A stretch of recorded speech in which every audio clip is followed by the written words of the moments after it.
दोस्तों, स्वागत है आपका हमारे चैनल में। अगर अब तक आपने इस चैनल को सब्सक्राइब नहीं किया है तो प्लीज़ सब्सक्राइब कर लीजिए। आज की कहानी है जीने की चाह। तनुजा लगातार हंसे जा रही थी।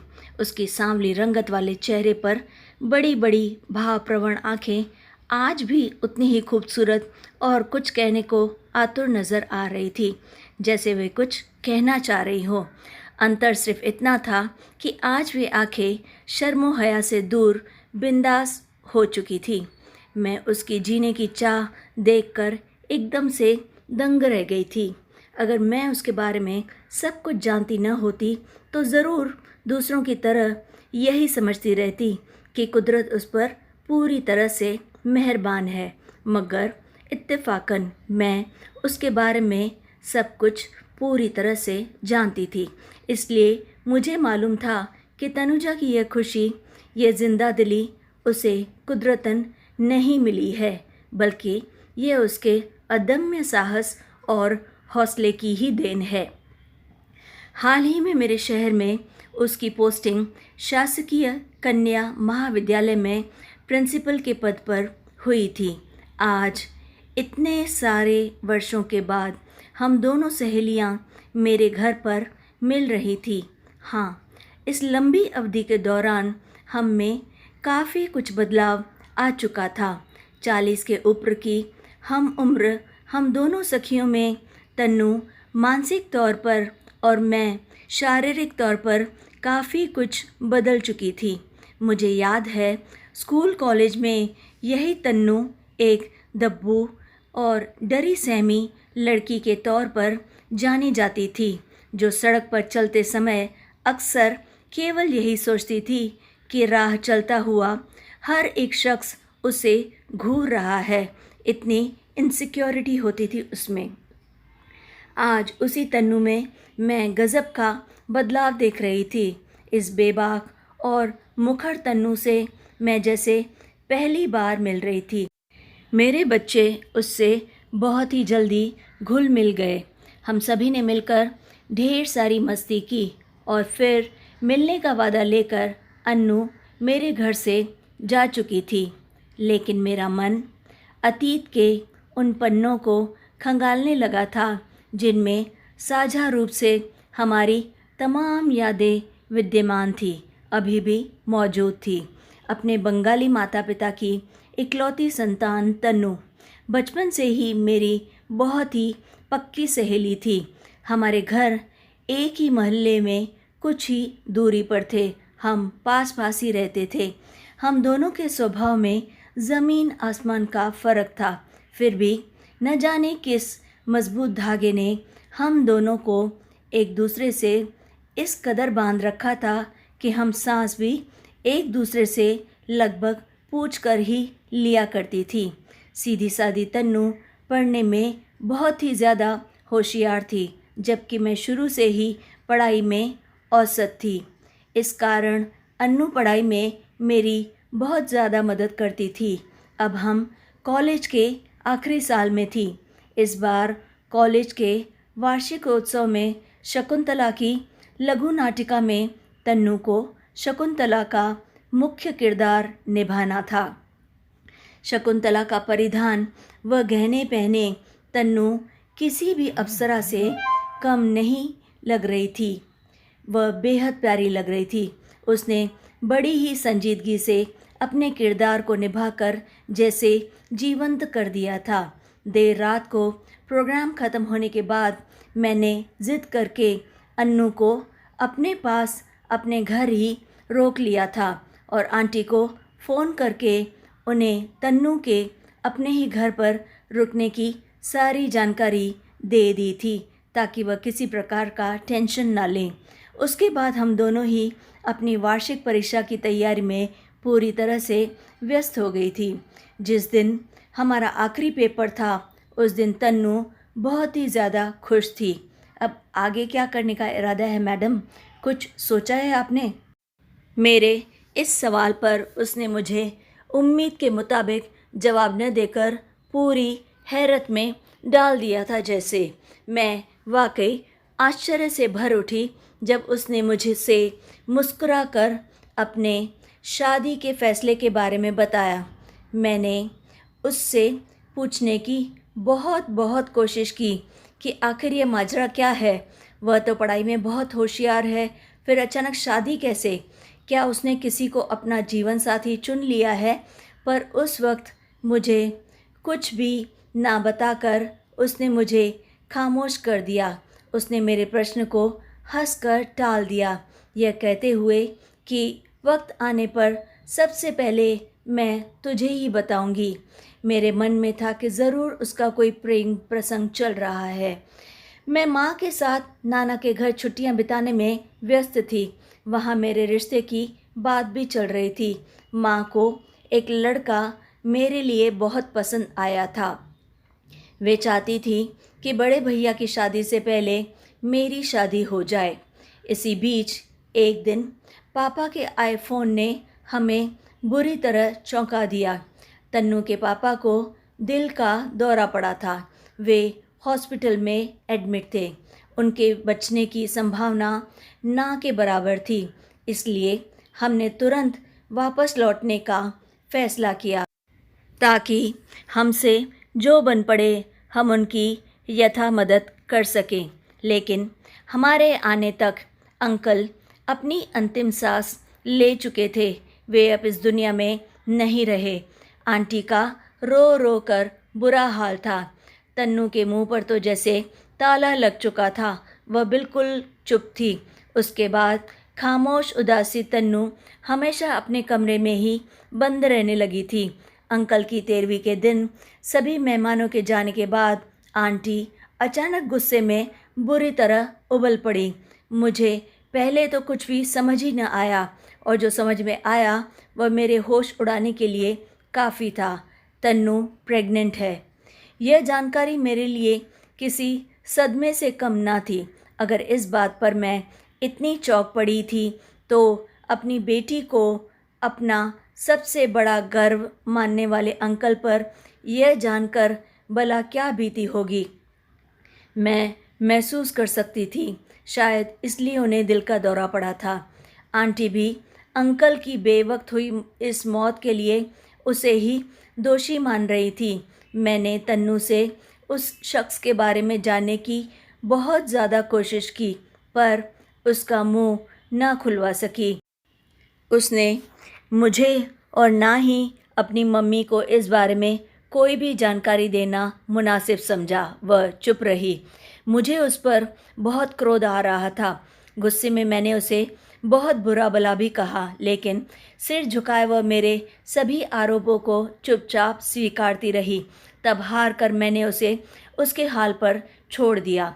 इधर मेरी ससुराल वाले चाहते थे कि हमारी शादी मेरे नाना के घर यानी लखनऊ से ही संपन्न हो। शादी के बाद मैं विदा होकर सीधी अपने ससुराल चली गई। वहाँ से जब पहली बार घर आई तो तन्नू को देखने, उससे मिलने की बहुत ज़्यादा उत्सुकता हुई, पर माँ ने मुझे बुरी तरह डपट दिया कि खबरदार जो उस चरित्रहीन से मिलने की कोशिश भी की तो। अच्छा हुआ जो सही वक्त पर तेरी शादी कर दी, वरना उसकी संगत में तू भी न जाने क्या क्या गुल खिलाती। मुझे माँ पर बहुत ज़्यादा गुस्सा आया, पर साथ ही उनकी बातों में थोड़ी सी सच्चाई भी नज़र आई। मैं भी तन्नू से बुरी तरह नाराज़ तो थी ही, अतः मैंने भी उससे मिलने की कोई कोशिश नहीं की। 2 साल इसी तरह बीत चुके थे। मेरे मन में केवल तन्नू रही थी। मेरी गोद में अब नेहा आ चुकी थी। मेरे भैया की शादी भी बनारस से तय हो चुकी थी। शादी के काफ़ी पहले ही मैं मायके आ गई थी ताकि शादी का इंतज़ाम भी अच्छे से देख सकूं। यहाँ आकर माँ से पता चला कि तन्नू ने भैया की शादी तय होने पर बहुत ही ज़्यादा बवाल मचाया था। मगर क्यों? भैया से उसका भला क्या वास्ता? मेरे सवाल करने पर माँ बुरी तरह भड़क उठी कि अरे वह बंगालन है ना, इसलिए मेरे भैया पर काला जादू करके उससे शादी करना चाहती थी। और क्या, किसी और के पाप को तुम्हारे भैया के मत्थे मरने की कोशिश कर रही थी। पर मैं भी उसकी माँ हूँ। पर मैंने भी वह खरी खोटी सुनाई है कि दोबारा पलटकर इधर देखने की कभी हिम्मत भी नहीं करेंगी। पर मेरे मन में बार बार यही ख्याल आता रहा, अगर वह दोनों माँ बेटी सही हुई तो क्या? मैं कहना चाहती थी, पर मेरी आवाज़ गले में ही घुटकर रह गई। लेकिन अब मैं तन्नू से किसी भी हालत में एक बार ज़रूर मिलना चाहती थी। मैं पूरा का पूरा सच जानना चाहती थी। दोपहर का खाना खाकर नेहा को मैंने माँ के पास सुलाया और उसके डायपर लेने के लिए मेडिकल स्टोर जाने के बहाने मैं तन्नू के घर की तरफ चल दी। आखिर मुझे सच जानना ही था। मुझे सामने देख तन्नू को अपनी आंखों पर जैसे भरोसा ही नहीं हुआ। कुछ देर अपलक वह मुझे निहारती रही और उसके बाद वह कसकर मेरे गले लग गई। उसकी चुप्पी अचानक ही सिसकियों में तब्दील हो गई। मेरे समझने को अब कुछ भी बाकी नहीं था। उसकी सालों की चुप्पी अब मुझे समझ में आ रही थी। उसने रोते रोते अपने नैतिक पतन की पूरी कहानी शुरू से अंत तक मुझे सुनाई, जिसमें साफ तौर पर सिर्फ और सिर्फ मेरे भैया का ही दोष नज़र आ रहा था। कैसे भैया ने उस भोली भाली लड़की को अपनी मीठी मीठी बातें करके पहले अपने मोह पाश में बांधा और फिर कॉलेज के वार्षिकोत्सव वाले दिन रात को हम सभी के सो जाने के बाद शकुंतला के रूप में ही उससे प्रेम संबंध स्थापित किया। मुझे आज पता चला। यही नहीं, उस प्रेम का अंकुर जब तन्नू की कोख में आया तो भैया ने नाटक करके मेरी शादी अच्छी तरह हो जाने का वास्ता देकर उसे मौन धारण करने को कहा। वह पगली इसलिए चुप रही।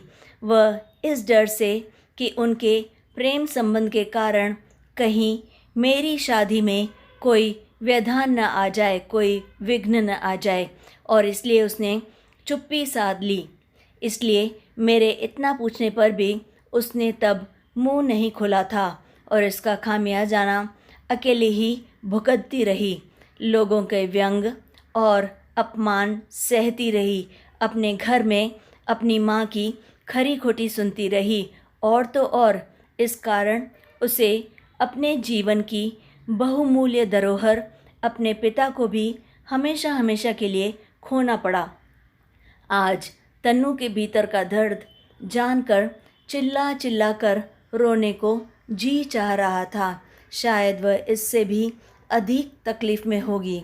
यह सोचकर कि सहेली होने के नाते ना सही, पर इंसानियत की खातिर मुझे उसकी मदद ज़रूर करनी चाहिए। मुझे उसका साथ देना ही चाहिए और उसे इंसाफ दिलाने की खातिर मैं उसका हाथ थामकर उठ खड़ी हुई।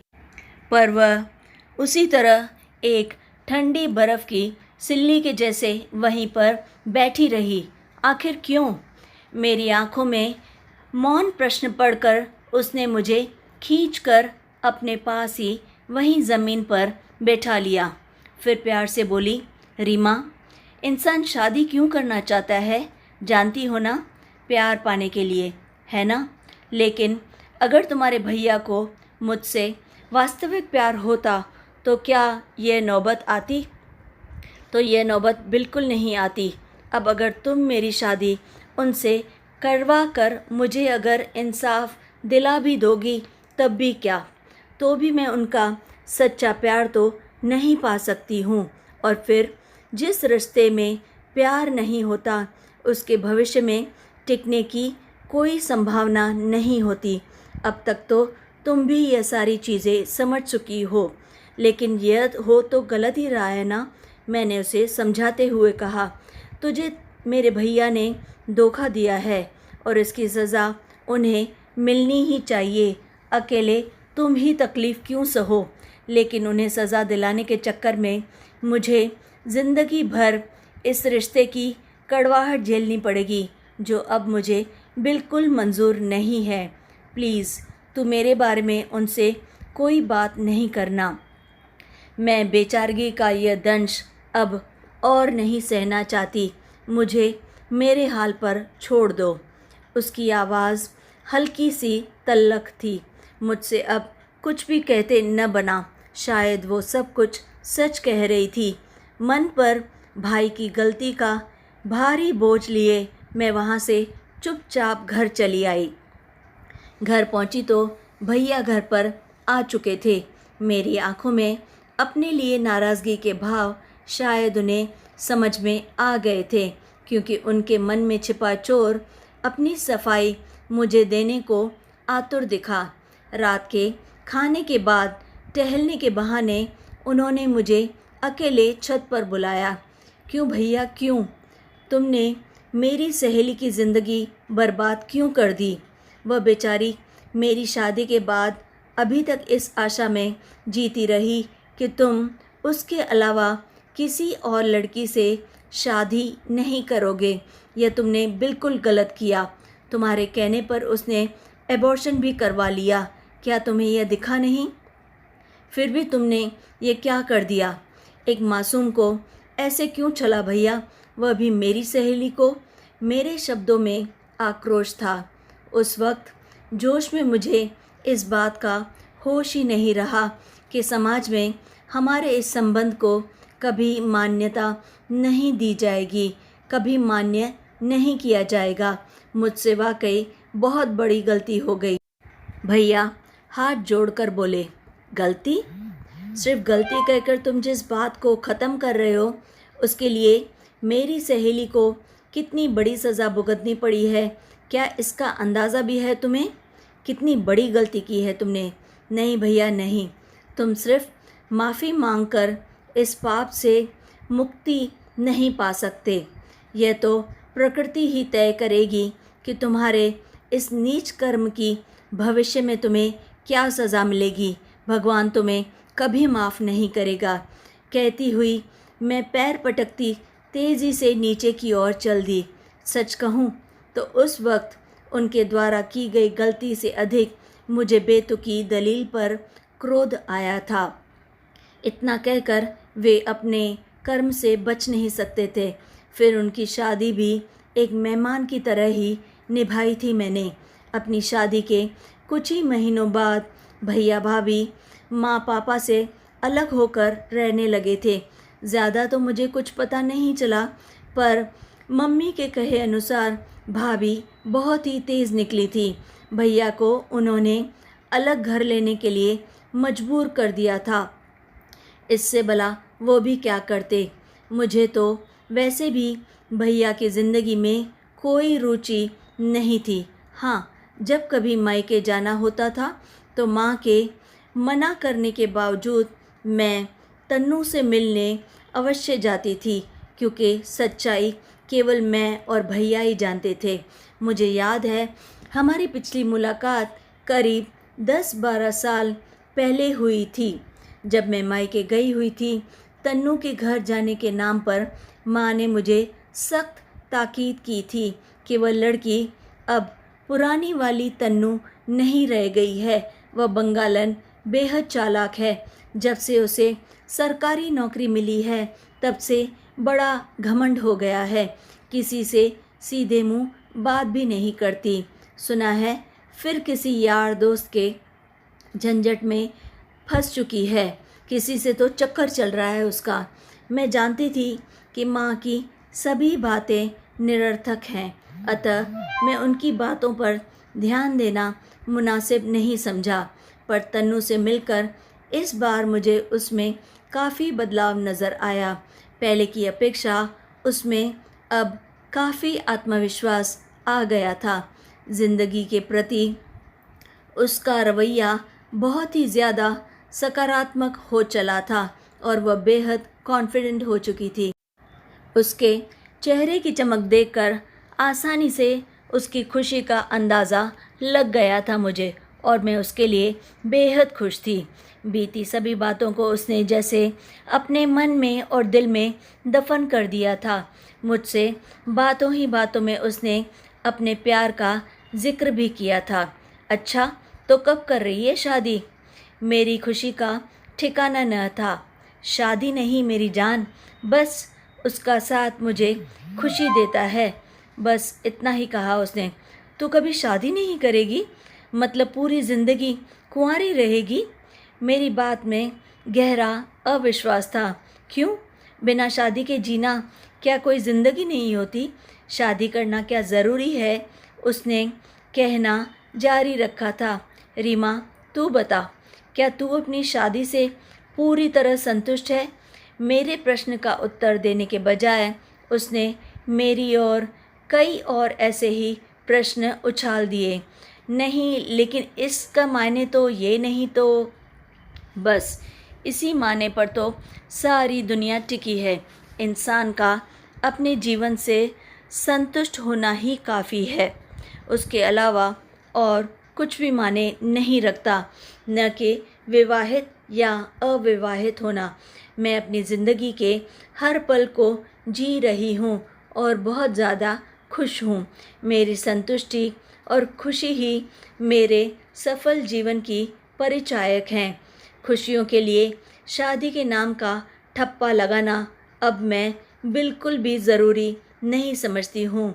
बस मैं कमाती हूँ, माँ का पूरा ध्यान रखती हूँ, अपनों के सुख दुख से वास्ता रखती हूँ, और इस सब के बीच अगर अपनी व्यक्तिगत खुशी के लिए किसी का साथ चाहती हूँ तो इसमें भला गलत क्या है? गहरी सांस छोड़कर तन्नू जैसे चुप हो गई। मेरे मन में कोई उत्कंठा अभी बाकी ना थी। मैं कोई भी सवाल पूछने की स्थिति में नहीं थी। उसके खुशियाँ भरे जीवन के लिए अनेक शुभ कामनाएं देकर मैं वहाँ से चुपचाप वापस आ गई। उसके बाद आज ही उससे मिलना हो पाया था। हाँ, माँ ने फ़ोन पर एक बार उसकी तारीफ़ ज़रूर की थी। जब पापा की तबीयत बहुत ज़्यादा ख़राब होने पर उसने ना सिर्फ उन्हें हॉस्पिटल में एडमिट करवा दिया था, बल्कि उनके ठीक होने तक माँ का भी पूरा का पूरा ध्यान रखा था। माँ अब समझ चुकी थी कि वह बुरी लड़की नहीं है। उस दिन मैंने तन्नू के लिए माँ की आवाज़ में आई नमी को स्पष्ट महसूस किया था। बाद में मेरे मायके जाने तक उसका दूसरी जगह ट्रांसफ़र हो चुका था, अतः उससे मिलना संभव नहीं हो पाया था। एक बात जो मुझे बहुत खुशी दे रही थी वह यह कि आज अकेले में जब मैंने उससे उसके प्यार के बारे में पूछा तो उसने बड़े ही भोलेपन से यह बताया कि उसका वह साथी तो वहीं छूट गया, पर प्यार अभी भी कायम है उन दोनों के बीच में। एक दूसरे साथी से उसकी मुलाकात हो चुकी है और वह अब उसके साथ अपनी ज़िंदगी मस्त अंदाज में जी रही है। मैं सच में उसके लिए बहुत ज़्यादा खुश थी। उसका पसंदीदा गीत आज मेरी ज़ुबान पर भी आ चुका था, जिसे धीरे धीरे मैं गुनगुनाने लगी थी। हर घड़ी बदल रही है रूप ज़िंदगी, छाँव है कभी कभी है धूप ज़िंदगी। हर पल यहाँ जी भर जियो, जो है समा कल हो न हो। दोस्तों, कैसी लगी आपको ये कहानी? अगर अच्छी लगे तो लाइक और शेयर ज़रूर कीजिए और चैनल को याद से सब्सक्राइब भी कर लीजिए। और हाँ, कमेंट्स में अपनी राय हमें ज़रूर दीजिए। तब फिर लाइक, share and subscribe.